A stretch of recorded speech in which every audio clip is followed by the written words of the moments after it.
جب ہم قبر کھود چکے تو ہم نے دیکھا کہ ایک بڑے کالے ناک نے پوری قبر کو گھیر رکھا ہے۔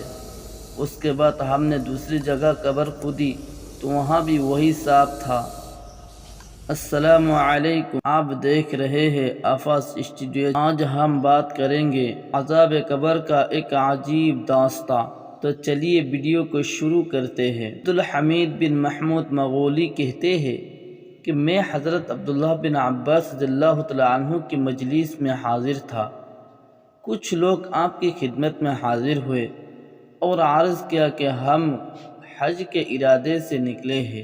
جب ہم ذات الصفا پہنچے، ذات الصفا ایک مقام کا نام ہے، تو ہمارے ایک ساتھی کا انتقال ہو گیا۔ چنانچہ ہم نے اس کو نہلایا اور کپڑا پہنا دیا، یعنی تجہیز و تکفین کی۔ پھر قبر کھودنے کا ارادہ کیا۔ جب ہم قبر کھود چکے تو ہم نے دیکھا کہ ایک بڑے کالے ناک نے پوری قبر کو گھیر رکھا ہے۔ اس کے بعد ہم نے دوسری جگہ قبر کھودی تو وہاں بھی وہی سانپ تھا۔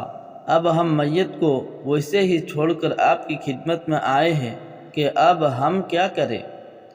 حضرت عبداللہ بن عباس رضی اللہ تعالیٰ عنہ نے فرمایا، یہ سانپ اس کا وہ بدعمل ہے جس کا وہ عادی تھا، جاؤ اسے اسی قبر میں دفن کر دو۔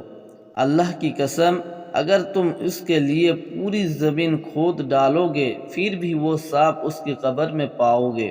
بہرحال اسے اسی طرح دفن کر دیا گیا۔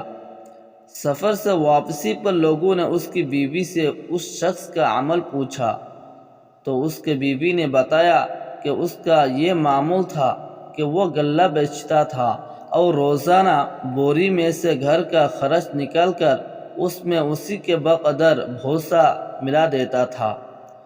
گویا دھوکہ سے بھوسا کو غلہ کی قیمت پر فروخت کرتا تھا، اور اللہ تعالی ہم سبھی کو دھوکہ دینے سے دور رکھے۔ اللہم آمین۔